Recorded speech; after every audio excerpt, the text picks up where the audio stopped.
छपरा हिंसा में मृतक के परिजनों की मदद करने पहुंचे पप्पू यादव को सारण जिला प्रशासन ने रोक दिया और उन्हें शहर में प्रवेश करने के दौरान ही वहां के महाराजा होटल में रोका और वहीं परिजनों से मिलवाने की बात कही। इस दौरान पत्रकारों से बातचीत के दौरान पप्पू यादव ने बताया कि इस मामले में पत्थर चलाने और गोली चलाने वाले दोनों के खिलाफ कार्रवाई हो और इसके साथ ही उन्होंने मौजूदा सांसद राजीव प्रताप रूडी को लेकर कहा कि इस घटना को लेकर जिस प्रकार सेल्फ डिफेंस में गोली चलने वाली बात पर सांसद को माफी मांगनी चाहिए, उन पर भी एफआईआर होनी चाहिए। उन्होंने कहा कि घायलों से मिलकर उन्हें 25-25 हजार की मदद की है और मृतक के आश्रितों को 5 लाख सहायता करनी है।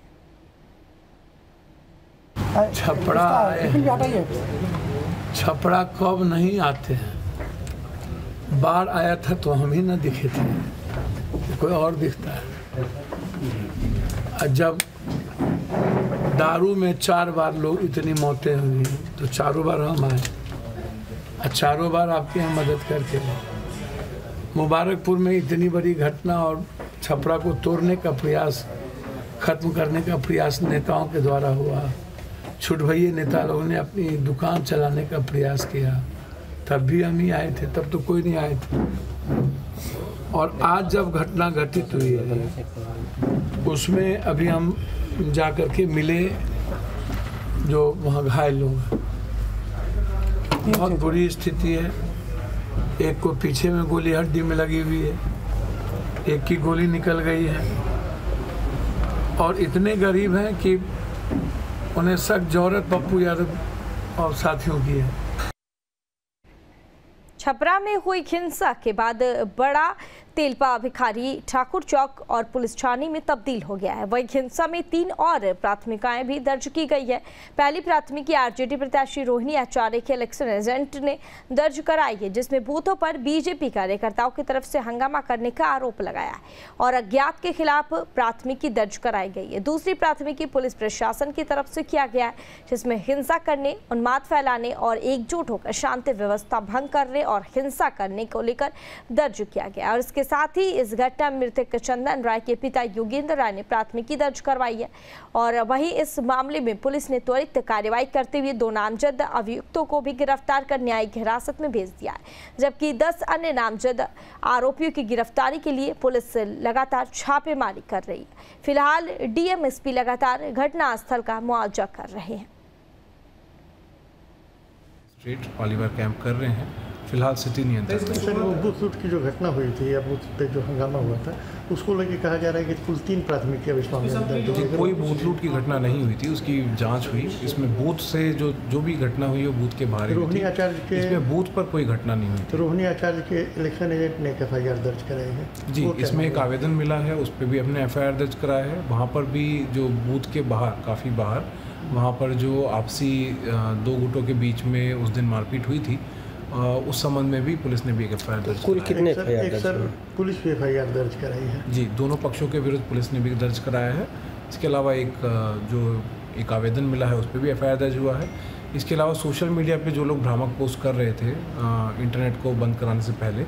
उस पर भी एक एफआईआर दर्ज हुआ है। सारण में लोकसभा चुनाव के 5वें चरण के मतदान के दूसरे दिन जो बवाल हुआ उसको लेकर के जिला प्रशासन जो है वो काफ़ी अलर्ट में है और आप तस्वीरों में मेरे पीछे देख रहे हैं कि किस तरह से जिला प्रशासन ने जगह जगह पे पुलिस फोर्स की व्यवस्था की है। पैरामिलिट्री के फोर्स है, बिहार पुलिस के जवान हैं और तमाम जो फोर्सेज हैं वो यहाँ पे पुलिस छावनी में तब्दील कर दिया गया ताकि कहीं भी किसी तरह का कोई